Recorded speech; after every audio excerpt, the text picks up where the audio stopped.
¿Qué tal, jóvenes? Buen día a todos. Bienvenidos a esta nueva sesión del curso de Historia de México para tercer grado. Vamos a retomar el tema que habíamos abordado en el video anterior. Vamos a darle continuidad y pues seguimos con la Guerra de Independencia de México. La sesión de hoy pues se va a destinar a la etapa de organización, la segunda etapa del conflicto, la cual vamos a abordar como en el video anterior de manera general, pero no por ello vamos a dejar de tocar lo más importante de esta segunda etapa. Bien, en este video, tal como en el anterior, voy a centrarme en las características generales de esta etapa del proceso de independencia para evitar hacer el video más largo de lo normal, para no extenderme demasiado, para no caer en una tediosa, en una aburrida narración de hecho por hecho, acontecimiento por acontecimiento, con día, mes y año. Eso se lo dejo a ustedes, eso es parte de ustedes en su tarea. Como ya lo habían visto en el video anterior, en su tarea que es para el 20 de diciembre, tienen que ustedes investigar los principales acontecimientos, los hechos más relevantes de cada etapa. Ustedes tienen que distinguir los más importantes, seleccionarlos y colocarlos en su tabla, en su cuadro que va a ser de tarea.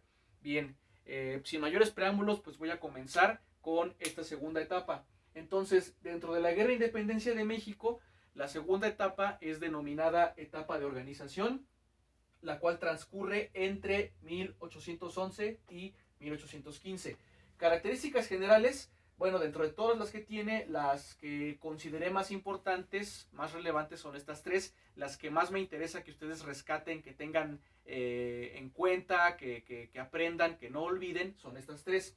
En ellas vamos a encontrar semejanzas y diferencias respecto de la primera etapa. Bien, la primera característica, aquí establecemos una diferencia con la etapa de iniciación, es que la dirigencia insurgente, los líderes insurgentes de este periodo, ya no son solo criollos o ya no son mayoritariamente criollos, sino que también hay líderes que pertenecen a otras castas, que son mestizos o que pertenecen a otras castas de la entonces Nueva España.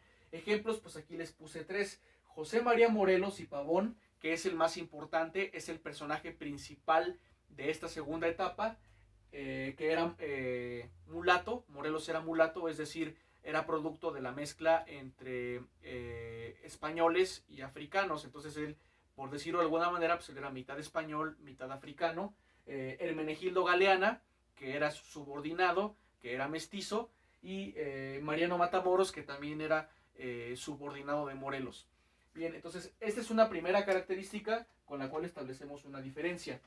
También hay otros líderes en esta segunda etapa, como Leonardo Bravo, su padre, sus hermanos, como Ignacio López Rayón, que bueno, eran criollos, pero aquí les pongo los más importantes, también lo pueden complementar si ustedes gustan en su tabla. No puse a Leonardo Bravo ni a Ignacio López Rayón porque ellos, como lo acabo de decir, eran criollos y no encajan con esta característica. Bien, una vez terminada esta, nos vamos con la segunda. La segunda característica, el segundo rasgo principal de esta segunda etapa de la Guerra de Independencia es que aquí los ejércitos insurgentes son mucho más pequeños, mucho más reducidos que en la primera etapa, pero en contraparte tenían la gran ventaja de estar mucho mejor organizados, disciplinados, entrenados y equipados que en la etapa de iniciación, que en la etapa anterior. ¿A qué me refiero con esto? Los ejércitos de Morelos, por ejemplo, comparados con los de Hidalgo, Hidalgo, como lo vimos en el video anterior, llegó a reunir hasta 80,000 personas.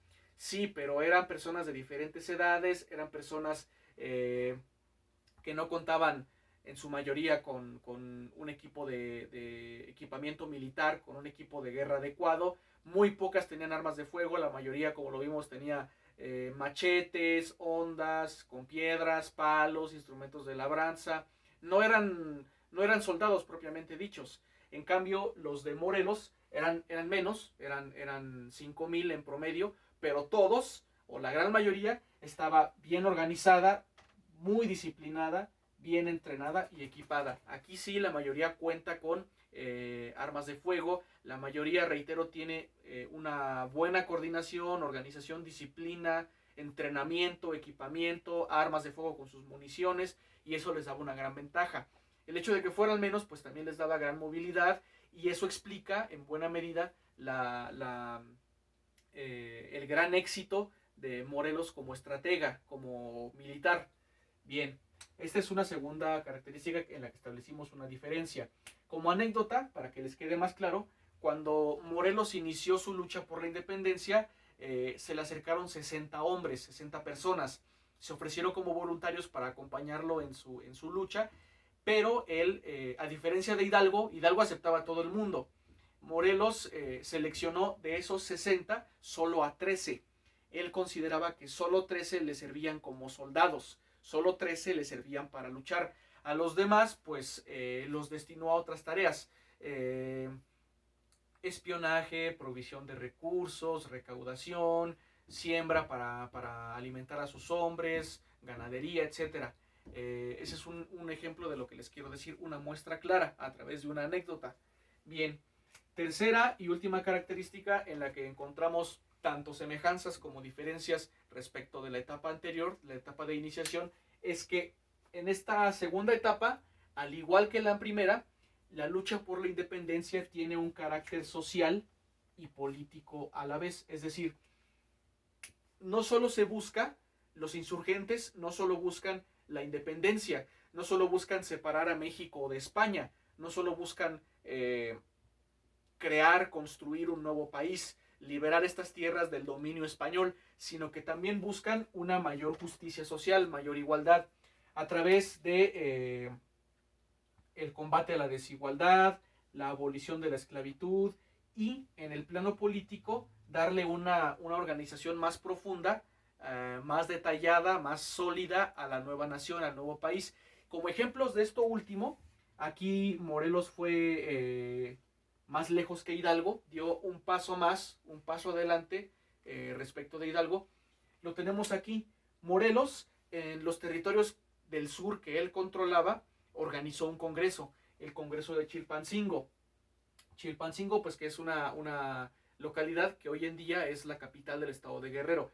En este lugar, Morelos organizó un congreso para darle una estructura jurídica, política más sólida a la independencia del país, y en este congreso, producto de este congreso, se gestó, se desarrolló la Constitución de Apatzingán.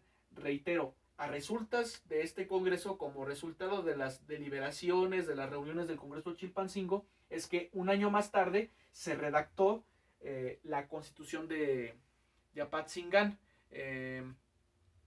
que, bueno, desafortunadamente no pudo entrar en vigor porque un año después los ejércitos de Morelos son derrotados. Morelos es capturado en noviembre de 1815 y un mes más tarde, en diciembre, es fusilado en San Cristóbal de Ecatepec, en el municipio que hoy en día es del Estado de México, en Ecatepec. Como anécdota también, pues no sé si ustedes conozcan que cerca del Puente de Fierro, por la vía Morelos, precisamente en Ecatepec, en San Cristóbal, en el centro del municipio, pues hay una construcción que le llaman la Casa de Morelos. Bueno, pues ahí fue donde él pasó sus últimos momentos antes de ser ejecutado. No es que viviera ahí, sino que una vez que lo capturaron, lo llevaron allá y pues allá lo ejecutaron, allá lo fusilaron. Entonces Morelos muere fusilado en diciembre de 1815. Con la muerte de Morelos, con la derrota de su movimiento, es que termina la segunda etapa, la de organización, y entramos a la tercera, que es la etapa de resistencia, la cual pues abordaremos con mayor detalle en el siguiente video. Espero que les haya quedado claro hasta el momento. De la tabla que tienen que hacer, pues aquí tienen ya algunos de los datos, tienen el nombre, duración, características, personajes de esta segunda etapa de la Guerra de Independencia, la etapa de organización. A ustedes pues ya prácticamente les corresponde investigar acontecimientos, hechos principales, seleccionarlos y pues anotarlos en su tabla. Bien, agradezco su atención, les deseo una excelente semana y hasta luego. Es todo de mi parte.